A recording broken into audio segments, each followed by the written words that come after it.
வாழ்வில் வார்த்தை ஊழியங்கள் வழங்கும் இன்றைக்கான இறை வார்த்தை. நம் ஆண்டவர் இயேசு கிறிஸ்துவின் இணையற்ற நாமத்தில் மகிழ்ச்சியோடு உங்களை வாழ்த்துகிறேன். இன்றைக்கான இறை வார்த்தையில் நம் கிறிஸ்தவ வாழ்க்கையில் மிக முக்கியமான ஆவிக்குரிய நடவடிக்கையாகிய ஜெபத்தை குறித்து உங்களோடு பகிர்ந்து கொள்ள விரும்புகிறேன்.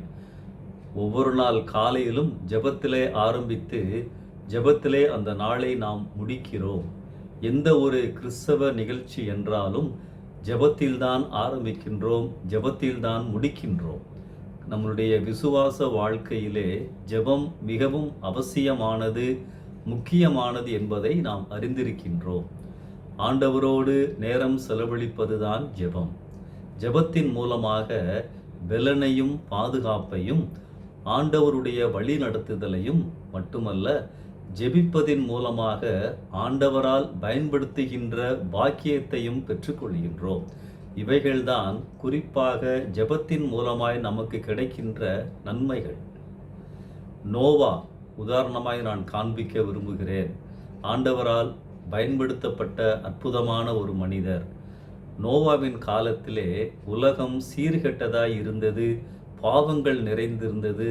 ஆண்டவரே மனிதனை படைத்ததற்கு வருத்தப்பட்டார் என்று பார்க்கின்றோம்.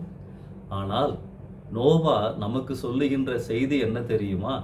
எப்படிப்பட்ட அசுத்தம் நிறைந்த உலகத்திலும் பரிசுத்தமாக பாதுகாப்பாக வாழ முடியும். ஏனென்று சொன்னால், நான் ஆண்டவரோடு நடந்து கொண்டிருந்தேன், ஆண்டவரோடு நெருக்கமாய் வாழ்ந்து கொண்டிருந்தேன். அன்பானவர்களே, ஜெபம் பரிசுத்தமாய் வாழ்வதற்கு உதவி செய்கின்றது, பாதுகாக்கின்றது. இரண்டாவதாக, ஆண்டவரோடு நெருக்கமாக நோவா இருந்ததினாலே ஆண்டவருடைய திட்டத்தை, ஆண்டவருடைய குரலை அவரால் உணர்ந்து கொள்ள முடிந்தது. He had a tuned heart with God. ஆண்டவரால் இசைந்த இதயத்தை அவர் பெற்றிருந்தார். அன்பானவர்களே, ஆண்டவரோடு நாம் நெருக்கமாய் இருக்கும் பொழுது அவருடைய திட்டங்களை நம் வாழ்விலே தெளிவாக புரிந்து கொள்ள முடியும், அவருடைய வழி நடத்துதலை புரிந்து கொள்ள முடியும்.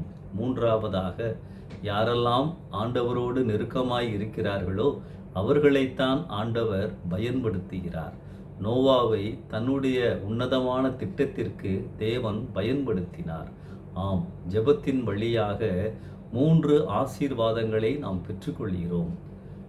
பாதுகாப்பை கொடுக்கிறார், பலத்தை கொடுக்கிறார், அவருடைய திட்டத்தை புரிந்து கொள்ள உதவி செய்கிறார், மட்டுமல்ல பயன்படுத்துகிறார். அன்பானவர்களே, ஜெபம் என்றவுடன் நம்முடைய தேவைகளை சொல்லுவது என்ற பாரம்பரிய சிந்தனையில இருந்து நாம் வெளியே வர வேண்டும். ஜெபம் அவரோடு இருத்தல், அவரோடு மனமிட்டு பேசுதல், அவரோடு நேரம் செலவழித்தல். ஜெபம் எனக்கு பலனை, பாதுகாப்பை கொடுக்கின்றது, பரிசுத்தமாய் வாழ வைக்கின்றது. நியாயாதிபதிகள் 6ஆம் அதிகாரத்திலே இஸ்ரவேல் மக்கள் ஜெபிக்கவில்லை, பாவம் செய்தார்கள். எனவே மீதியானியரின் கரங்களிலே 7 வருஷம் ஆண்டவர் ஒப்பு கொடுத்தார் என பார்க்கிறோம். அதாவது இதுவரைக்கும் அவர்களை சுற்றி இருந்த ஆண்டவருடைய பிரசன்னம் எடுக்கப்பட்டது. எனவே மீதியானியர் வந்து அவர்களை சிறைபிடித்தார்கள். அதாவது வேலி இல்லாத தோட்டத்தை போல இஸ்ரவேல் மக்கள் ஆகிவிட்டார்கள். வேலி இல்லாத தோட்டத்தை எப்படி ஆடு மாடுகள் நுழைந்து நாசம் செய்யுமோ அதை போல இஸ்ரவேல் மக்களை நாசப்படுத்தி விட்டார்கள். காரணம் என்ன? ஆண்டவருடைய பிரசன்னம் இல்லை. அன்பானவர்களே, நம்முடைய வாழ்க்கையிலே உன்னதமான, முழுமையான, பூரணமான ஆசீர்வாதத்தை பெற்றுக்கொள்வதற்கு, அவருடைய பிரசன்னத்திலே இருப்பதற்கு ஜெபம்தான் நமக்கு உதவி செய்யும். நோவாவை போல எப்பொழுதும் நாம் அவரோடு நடப்பதற்கு ஆயத்தமாய் இருப்போம். ஜெப நேரங்களை அசட்டை செய்யாதிருப்போம், ஜெப நேரங்களை தவறவிடாதிருப்போம்.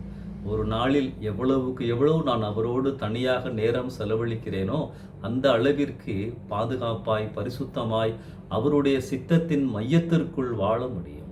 அப்படிப்பட்ட கிருபைகளை ஆண்டவர் நமக்கு தருவாராக. ஆமென்.